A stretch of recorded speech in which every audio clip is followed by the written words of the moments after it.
Olá para todos, sejam muito bem-vindos aqui ao podcast Agrotalk. Eu sou Ângela Ruiz e você está sintonizado com a gente aqui a esse podcast mais amado do Brasil. E hoje nós vamos falar sobre o verão 2023-2024. Como vai ser essa nova estação para a agricultura brasileira? Como que fica a questão do impacto das temperaturas com o El Ninho e com a chuva para essa nova safra que está no campo. Então, eu convido aqui a nossa meteorologista Nadiara Pereira, que vai falar um pouquinho para a gente sobre essas perspectivas para essa safra com o verão, acompanhado aí do fenômeno El Ninho. Nadiara, seja bem-vinda de volta aqui ao podcast Agrotal, que é sempre muito bom contar aqui com as suas informações para os produtores e produtoras rurais que nos acompanham aqui no Agrotalk. Olá, Ângela, olá a todos. É um prazer para mim estar aqui trazendo mais uma vez as atualizações aí e vamos falar um pouco aí do verão, que vai ser um verão bem desafiador, assim como está sendo a primavera, né, para o agronegócio, uma primavera bem atípica, com grandes extremos, muitos desafios, e o verão vai continuar aí sob influência do fenômeno El Niño, que está com forte intensidade, então vamos ter aí muitos desafios ainda pela frente. E falando em desafio, Nadiara, a gente viu agora recentemente que a Conab, né, eh, mandou para todo mundo uma informação falando, né, a respeito de uma diminuição dessa estimativa de safra, por causa, é claro, muito aí se deve às questões dos impactos do clima que a gente vem observando no campo. Recentemente, eu estive conversando com você nos bastidores, a gente viu a apreensão de produtores mais ao norte de Mato Grosso com relação a essa alta temperatura, esse calor que acabou prejudicando, impactando a soja que estava lá no campo. Muitos produtores relataram perdas, né? Desse plantio de soja. A gente também, conversando com outros produtores, já vê uma apreensão com relação a começar a partir aí para o milho e também para o algodão. Lá no sul do Brasil, muitos produtores que eu conversei essa semana me contando a respeito da safra de maçã, que também está sofrendo com o impacto de chuvas, de granizo por lá. Então, tem aí também uma perspectiva para a safra de maçã lá no sul do país ter uma alternância entre a maçã gala e a maçã Fuji. Então, vamos conversar aqui hoje a respeito desse clima que está deixando todos esses produtores do Oiapoque ao Chuí apreensivos com relação aí como vai ser o verão. Vamos começar então pela região sul. Como que fica o verão para a região sul do Brasil? Bom, a região sul do Brasil vai continuar sendo aí afetada por chuvas acima da média. Agora a tendência é que os extremos diminuam um pouco em relação à primavera, porque mesmo que de forma irregular, a chuva vai começar a se espalhar um pouco mais pelo interior do Brasil. Ainda chuvas muito espaçadas, muito isoladas, mas a chuva tende a se espalhar um pouco mais. Então, os sistemas meteorológicos não devem ficar já tão estacionários no sul do país como vinha acontecendo durante a primavera. Mas ainda são esperadas fortes tempestades, especialmente agora no início do verão, né, no mês de dezembro, ainda há risco para fortes temporais no sul do Brasil. As precipitações vão continuar acima da média ao longo de todo o verão aí, a dezembro, janeiro até fevereiro. Então, mesmo que esses volumes diminuam, os extremos diminuam, a gente vai ter momentos aí com umidade excessiva, ainda impactando muito o desenvolvimento das lavouras e depois também o início da colheita dos cultivos. Como você bem falou, destacou aí alguns cultivos vêm sendo já impactados por esse excesso de umidade, as doenças fúngicas chegaram até um pouco mais cedo nesse ano por conta desse excesso de umidade e diversos cultivos estão sentindo, né? O plantio da soja no Rio Grande do Sul está muito atrasado, outros cultivos, como você falou, né, frutíferas, hortaliças sentem muito esse excesso de umidade, acabam até apodrecendo. O fumo, né, o tabaco lá no sul do Brasil está sentindo muito a falta de períodos de luminosidade. Então, isso tem sido um grande agravante, né? Porque além das inundações, das chuvas excessivas, está faltando horas de sol para o desenvolvimento das lavouras. Essas horas de sol até vão aumentar um pouco agora durante o verão. Então, a fase final das lavouras devem ter um pouquinho mais de horas de sol, temperaturas também um pouco mais elevadas, mas ainda assim não vai ser o suficiente aí para recuperar a situação aí do excesso de umidade na maior parte do sul do Brasil, especialmente Rio Grande do Sul. Então, do Rio Grande do Sul até o sudoeste do Paraná, a situação segue mais crítica por causa de excesso de umidade. Áreas mais ao norte do Paraná ficam mais numa área de transição, e que é uma importante área produtora, tanto de soja quanto de café, de diversos cultivos. Então, o norte do Paraná fica numa área de transição mais favorável aí, vai ter sim chuvas acima da média, mas menos extremos em relação ao restante da região sul. Então essa região deve produzir um pouco melhor.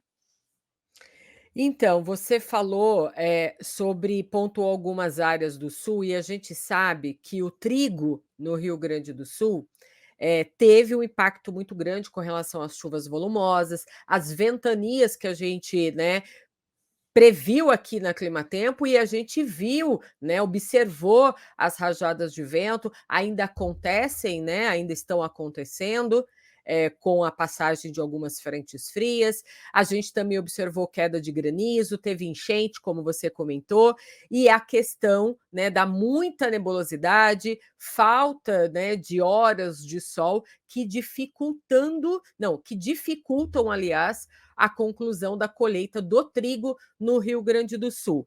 Essa perspectiva de chuvas volumosas, ventania, granizo principalmente, ainda podemos observar, essas situações acontecendo aí na virada do ano, né, porque o verão já começa muito já próximo à segunda, ao final da na metade da segunda quinzena de dezembro, mas a gente fica olhando já para janeiro, né, porque, a virada do ano também é um momento muito importante para esse produtor rural. A gente pode ainda observar essas chuvas, ventanias e até granizo acontecendo ainda ao longo de janeiro nestas áreas, tanto do sul, do Rio Grande do Sul, Santa Catarina e Paraná?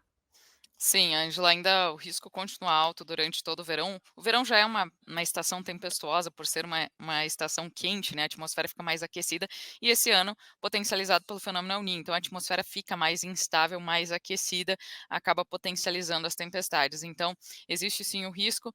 Como eu comentei, os extremos vão ficar um pouco mais espaçados agora na região sul, porque a chuva tende a se distribuir um pouco mais pelo interior do Brasil, especialmente em janeiro. A gente começa a observar uma ligeira mudança de padrão, então a chuva começa a ficar um pouco mais espaçada, os extremos devem diminuir um pouco, mas ainda assim vai ser alto aí o risco para chuvas vindo na forma de tempestades no sul do Brasil, né? Quando vem a chuva, chega com ventania, com granizo. Então, o Rio Grande do Sul, especialmente, fica numa área ali latitudinalmente favorável à formação de sistemas como baixas pressões, né?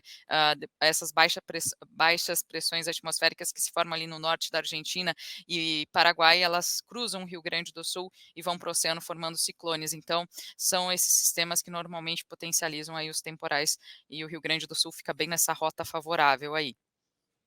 Você falou de ciclone, mas aí eu vou mencionar aqui também, tornados, né. A gente vem observando também, junto com a Defesa Civil, algumas ocorrências.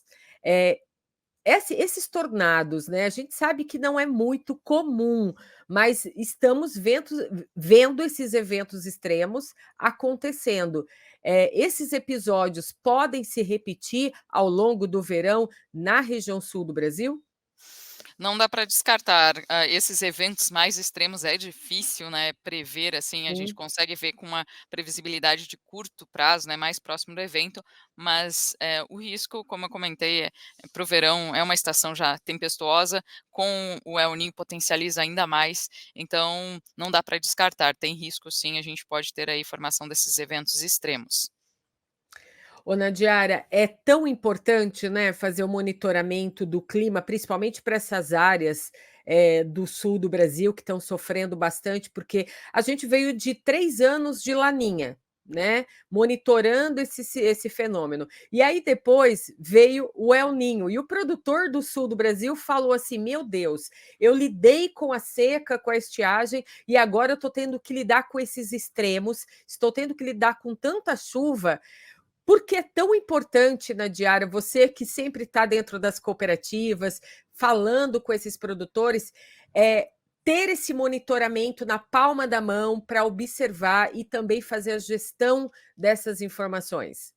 É, porque as mudanças elas têm acontecido cada vez mais intensas, a gente tem observado os extremos se potencializarem. E é uma das perguntas que eu tenho recebido muito, por que que a gente está observando cada vez mais extremos? O Rio Grande do Sul não vive uma situação, normal, né, há muito tempo. Primeiro seca severa, depois eventos extremos chuvosos e essa alternância, e o pessoal já quer saber para o próximo ano se isso vai acontecer novamente. Então o que a gente tem observado é a potencialização dos extremos devido às mudanças climáticas, devido ao aquecimento global, então se torna cada vez mais importante sim a gente fazer esse monitoramento acompanhando a previsão dia a dia, né, a previsão de curto prazo, mas também já as projeções, pensar no futuro. Então é muito importante ter essa conscientização e fazer um acompanhamento aí para ser mais certeiro, né, para conseguir evitar as perdas aí, porque realmente a região sul do Brasil vem sendo afetada, especialmente o Rio Grande do Sul, né, vem sendo afetado aí por muitos extremos nesses últimos anos.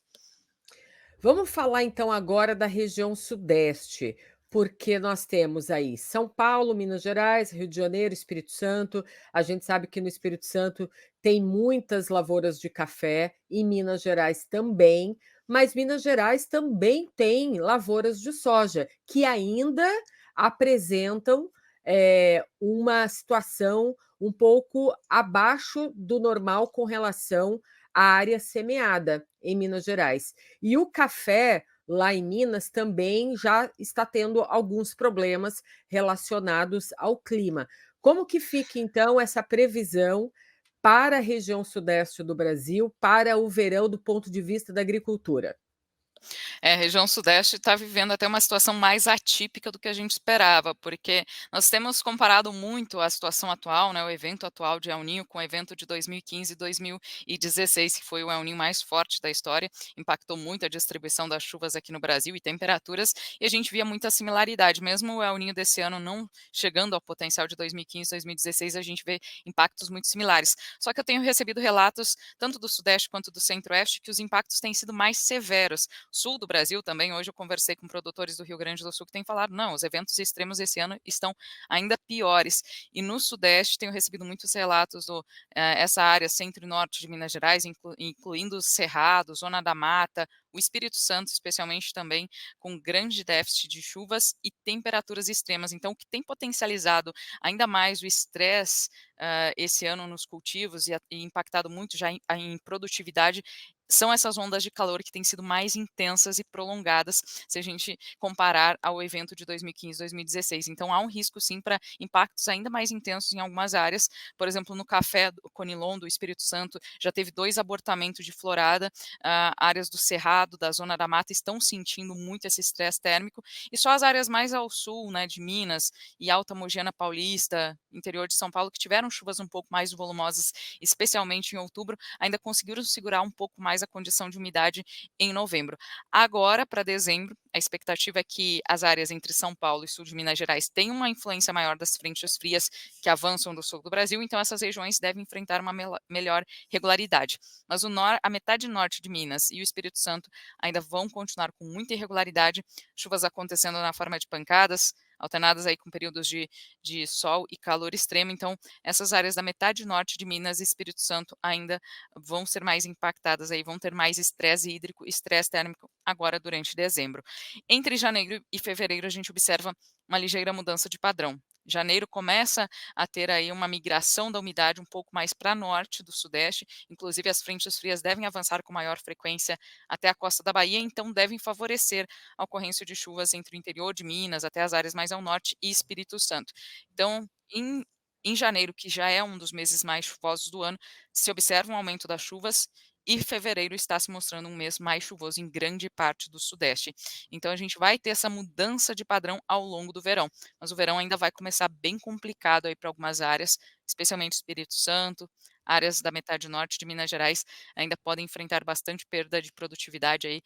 Uma das culturas mais afetadas é o café Conilon aí do Espírito Santo, por conta desse início de safra muito difícil. Sim. Você sabe que eu estava conversando com um produtor de café da região de Campo Belo, em Minas, e ele contou que a situação lá está bastante estranha para ele, porque ele falou que chove em determinado lugar da propriedade e próximo a um ponto da propriedade só cai um chuvisco. E aí o que que ele disse? O café não está vegetando. Ele fala que a temperatura, além de estar alta, está atrapalhando o crescimento dos frutos lá do café. Então, assim, às vezes ele observa uma chuva boa de madrugada, mas aí depois, durante o dia, vem aquele sol quente, muito quente, né.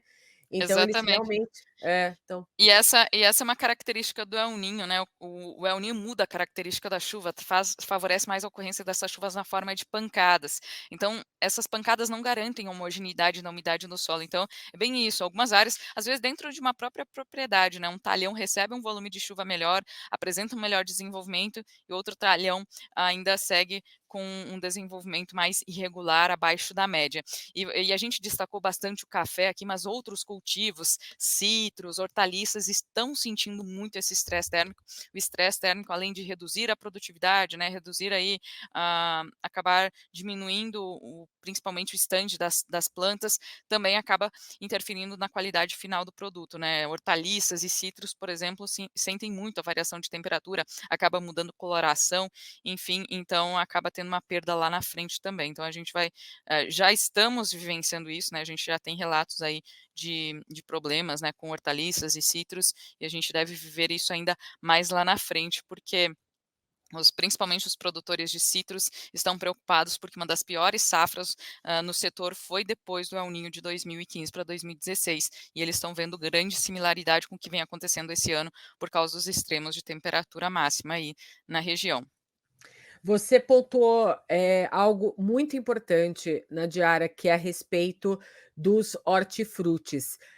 No site do Agroclima da Climatempo, o agroclima.climatempo.com.br, tem uma notícia lá que a gente subiu recente, falando sobre o preço do tomate de mesa que disparou por causa desse calor intenso. Então, olha, veja bem, o tomate, que é o vegetal mais consumido pelos brasileiros em saladas, teve uma alta, né, de quase aí, 41% nos últimos 12 meses. É um aumento muito expressivo, é uma elevação de preço desse item muito alta, né, causada pelo esse calor extremo, ou seja, está ficando caro no prato do brasileiro comer tomate de mesa, justamente por causa desses preços inflacionados ocasionados aí, por esse calor.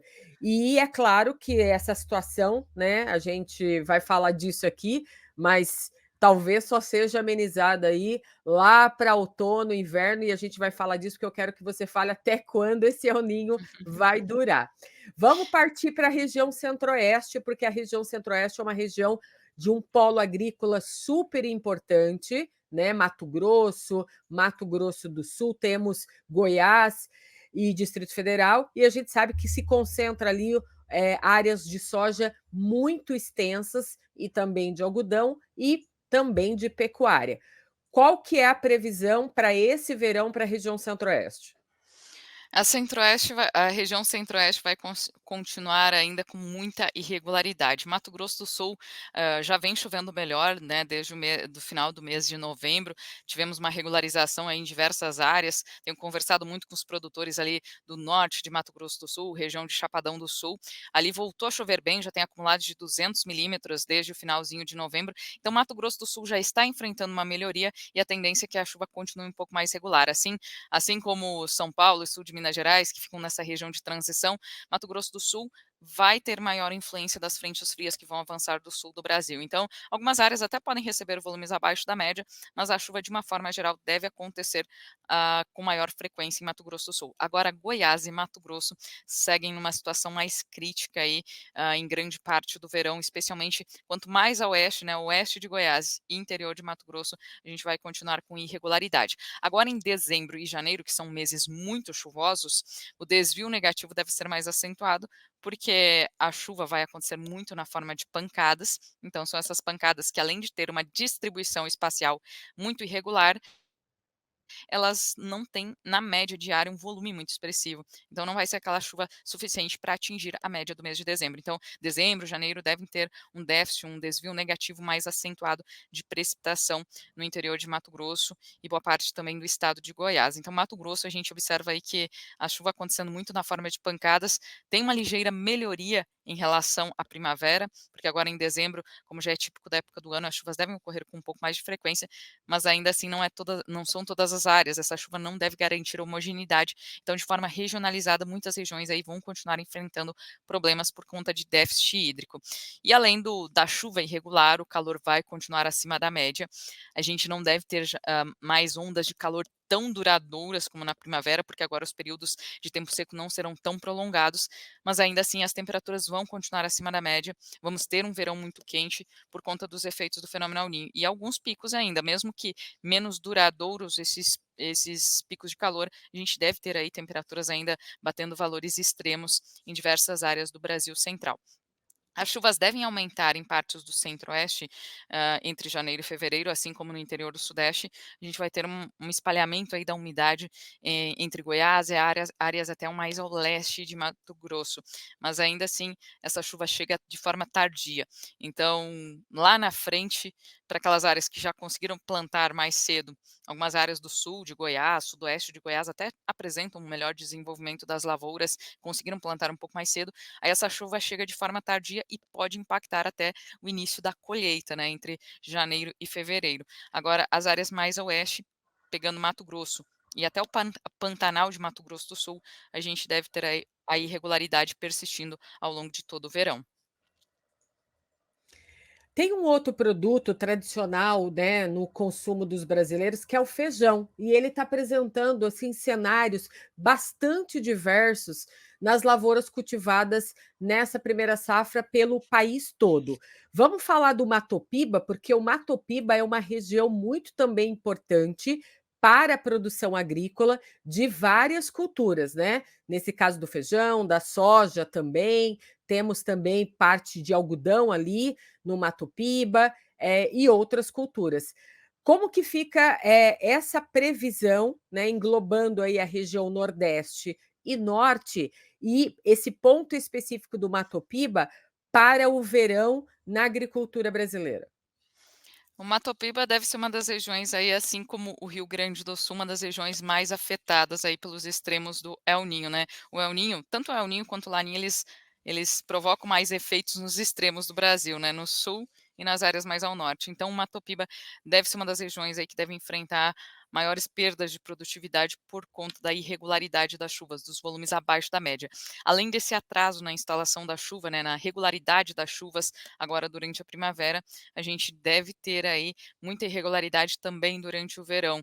Então as chuvas vão continuar ocorrendo muito na forma de pancadas. A gente também vai observar agora em dezembro um aumento gradual das chuvas, especialmente na segunda quinzena do mês, mas essa chuva já não garante uma recuperação de safra, porque também não é uma chuva homogênea, então nem todas as áreas vão receber o mesmo volume, e a tendência é que essa chuva continue ocorrendo muito na forma de pancadas espaçadas. Então, Mato Piba e grande parte aí do interior da região norte, olhando para o Pará, que é um importante produtor, Rondônia também, há previsão de volumes abaixo da média aí durante o verão. A chuva, assim como comentei anteriormente, começa a aumentar no sudeste aí a partir entre janeiro e fevereiro, a gente vai observar um avanço das frentes frias um pouco mais para norte, chegando até a costa da Bahia a partir de janeiro, então tem previsão para um aumento da umidade, especialmente na faixa leste do Nordeste, incluindo grande parte da Bahia entre janeiro e fevereiro. Se esperam maiores volumes nesse estado, só que essa chuva chega de forma tardia, não deve recuperar essa fase inicial agora de déficit de chuvas,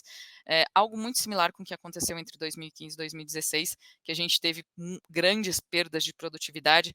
Na soja se perdeu mais de 36% no Nordeste por conta da chuva muito mal distribuída. Faltou chuva no período de primavera e depois choveu de forma torrencial em janeiro. A gente vê aí um padrão bem similar, a chuva volta no início de 2024, então chega de uma forma tardia, inclusive podendo até impactar a fase final de desenvolvimento e depois o início da colheita sobre algumas áreas do interior nordestino. Então, para o Mato Piba, uma situação bem crítica, muita irregularidade, grande parte da região enfrentando volumes abaixo da média e o calor também continua sendo o destaque. Previsão aí de temperaturas acima da média durante todo o verão. E para Rondônia, vamos falar um pouquinho da região norte, porque você falou do Mato Piba, tem que abrange o Tocantins, mas a gente não pode deixar de esquecer os outros estados da região norte. Rondônia é um estado também que produz café, né? Temos também em outras áreas de outros estados da região norte o açaí, né? Muito consumido mundialmente. Quais são as perspectivas para o verão nessas áreas da região norte? Mais a oeste da região norte, a expectativa é de um déficit de chuvas mais acentuado ao longo do verão. É claro que essa é uma das regiões que costuma ter uma das médias climatológicas mais altas durante os próximos meses. Então, costuma em algumas áreas chover de 250 até 300 milímetros. Por isso que as projeções indicam maior desvio negativo de precipitação para essas áreas. Então, mesmo que chova abaixo da média, se essa chuva ocorrer de forma bem distribuída, ela ainda garante umidade no solo para o bom desenvolvimento dos cultivos. O problema é maior para reservatórios, né? Que essa chuva que acontece muito na forma de pancadas e com volumes muito abaixo do normal, não é o suficiente para encher reservatórios para recuperar os níveis dos rios. Ah, mas para Rondônia a situação é um pouco mais crítica, porque além do do desvio ser negativo, a gente não vê uma regularidade das chuvas, mesmo o volume acontecendo abaixo da média, ainda a chuva continua espaçada. A gente tem observado isso agora. A chuva está começando a aumentar no interior do Brasil, mesmo que na forma de pancadas tem se espalhado um pouco mais entre o centro, norte, Matopiba, mas Rondônia ainda não tem registrado chuvas generalizadas. Chuva bem abaixo do normal, alguns buracos ali no estado sem chuvas significativas, e é uma tendência aí para o verão as chuvas continuarem ocorrendo de forma muito mal distribuída, pontual e calor bastante excessivo. Então, apesar de ser um estado ali muito próximo do Amazonas, que normalmente é beneficiado ali pelas instabilidades associadas à umidade da Amazônia, o Rondônia está com uma situação bem crítica e com previsão de déficit de chuvas e pancadas muito espaçadas. Nadiara, o comportamento desse clima, né, esse ano com o El Niño, é um fator, assim, bem determinante para as culturas. A gente vai, virar o ano para 2024 e a gente sabe que essas culturas que estão em plantio e em desenvolvimento em função desse El Niño, acaba provocando esses atrasos que a gente está vendo no plantio da soja, abrem bastante incerteza para esses produtores rurais com relação ao milho segunda safra e também ao plantio de algodão. Eu sei que você, está atenta a esses, desdobramentos, né, aqui na Climatempo, junto com a Central El Ninho, a gente faz esse monitoramento constantemente das áreas produtoras. Eu sei que você viaja muito pela Central El Ninho com essas palestras personalizadas que a gente leva para o campo, para o produtor, dentro das cooperativas. Conta um pouco para mim como está sendo o feedback desses produtores rurais que você está convivendo com eles ao longo dessas viagens, dessas palestras pela Central El Ninho que você está realizando. Bom, o que tem chamado mais atenção é que, realmente o público agro tem se conscientizado cada vez mais e se preocupado com as mudanças climáticas, porque o El Niño deste ano, né, um El Niño muito intenso, mesmo não sendo aí o mais forte da história, ele ainda vai ganhar um pouquinho de força, mas dificilmente vai ser o mais forte da história. Mas esse El Niño muito forte, ele vem evidenciando cada vez mais aí os impactos das mudanças climáticas. Então isso tem ficado mais claro para o mundo agro e o pessoal tem se conscientizado, tem ficado mais atento aí a ter a começar a cuidar mais, né, a gerenciar mais aí as condições de solo, de enfim, tomar atitudes aí mais sustentáveis, pensando já nas safras futuras, porque esse ano realmente está sendo um ano aí que está se mostrando, né, marcado por muitos extremos e que vai impactar muito a produtividade. Então isso tem me chamado muito a atenção, a gente tem levado aí muitos alertas, destacado muito essa condição desde o início, né, que a gente ia ter uma safra difícil, principalmente essa fase inicial, destacamos muito. E um dos feedbacks que também que eu tenho recebido muito é que realmente as nossas previsões foram muito assertivas aí nessa primavera e os produtores têm nos acessado cada vez mais, né, para fazer esse acompanhamento, porque eles têm visto que, realmente é importante fazer esse acompanhamento aí da previsão tanto de curto quanto de longo prazo, para evitar perdas aí nas lavouras, né, tentar diminuir um pouco as perdas por conta desses efeitos extremos aí do do clima, né, como um todo, Sim. não só do El Niño, mas do clima como um todo, aqui no Brasil. Então, tem sido muito importante esse trabalho e a gente se empenha cada vez mais aí para fazer um monitoramento e trazer aí as informações climáticas, com maior qualidade para o público agro. É, eu tô sabendo que a sua mala, a sua bagagem já tem etiquetas aí de vários estados, porque você está percorrendo muito aí os estados, falando com esses produtores e com as cooperativas. Mas eu queria que você me desse um spoiler que vale 1.000.000 aí para os produtores que estão aqui, com a gente nesse momento, ouvindo pelas plataformas do Spotify, outros assistindo pelo nosso canal da Climatempo no YouTube, esse videocast, a respeito de até quando esse El Ninho vai durar. E eu ouvi dizer que pode acontecer que depois que esse El Ninho terminar, vem aí de novo uma laninha. Eu quero saber de você se isso é verdade. Me traga esse spoiler valendo 1.000.000 na diária. Essa tem sido a pergunta de 1.000.000. Acabei de sair de uma reunião com um cliente e é sempre a mesma pergunta: "O que que a gente pode esperar depois da metade do próximo ano?", porque tudo indica que o El Niño vai chegar ao fim aí em meados de 2024.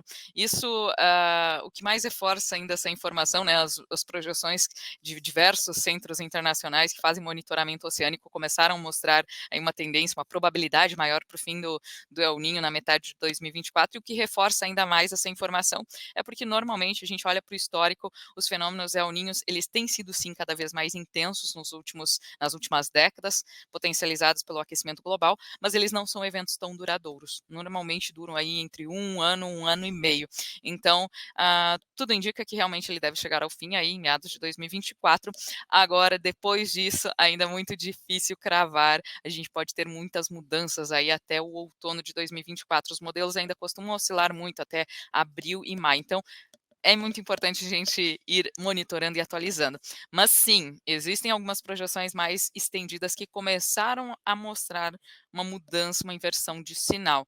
Ainda não dá para cravar aí que vamos ter um Laninha, mas nada impede, a gente pode ter sim uma nova mudança aí. Aconteceu de 2015 para 2016, a gente teve aí a safra toda influenciada por esse El Ninho aí, que foi o mais forte da história, e depois 2016 terminou com um ligeiro resfriamento. Foi um Laninha muito fraco e rápido, mas sim, 2016 terminou aí com um fenômeno Laninha, com uma mudança, uma inversão de sinal novamente. Então, nada impede que isso possa acontecer, mas é algo que a gente vai ter que monitorar, ainda não dá para cravar essa previsão aí para o segundo semestre de 2024.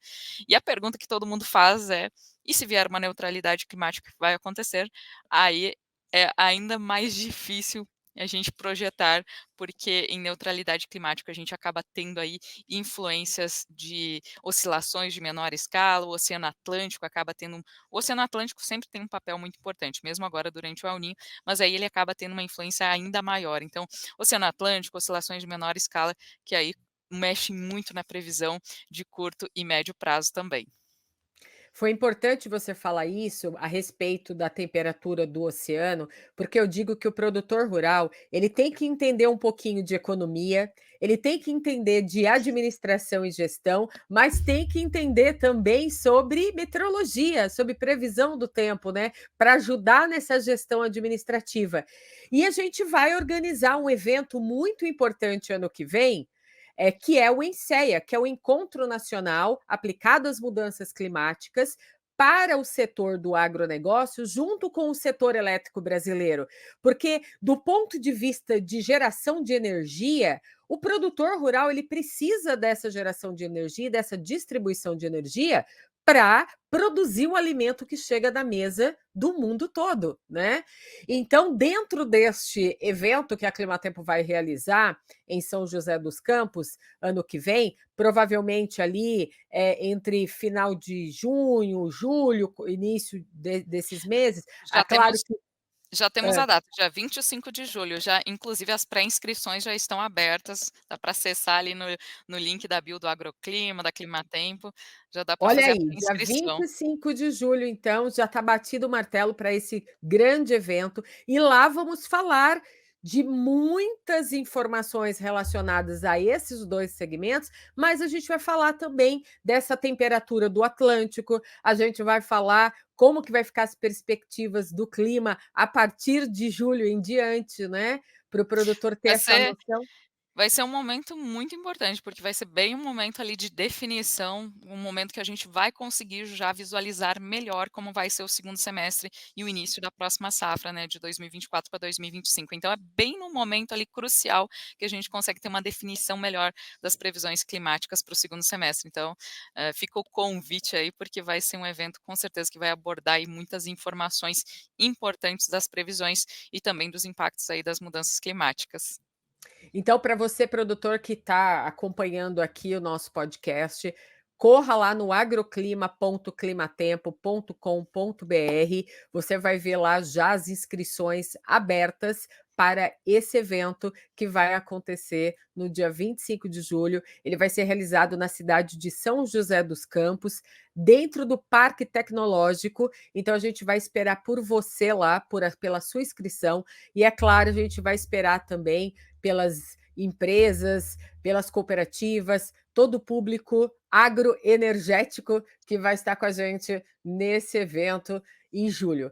Nadiara, olha, muito obrigada pelo seu tempo aqui no podcast Agrotalk com a gente, com os produtores, né, que nos acompanham, que são fiéis aqui semanalmente, acompanhando o nosso podcast com essas informações tão importantes para a tomada de decisão. E vamos continuar aí nesses desdobramentos, nesse monitoramento e nesses alertas aí, acompanhando a evolução dessa safra que está no campo. Meu muito obrigada. Obrigada a você, Ângela. Obrigada a todos aí que estão acompanhando e sempre estou à disposição aí para a gente, porque a gente está sempre de olho aqui monitorando todas as atualizações, então fico à disposição para a gente sempre compartilhar aqui todos esses detalhes. Até a próxima, Nadi. Até mais, tchau, tchau. Tchau.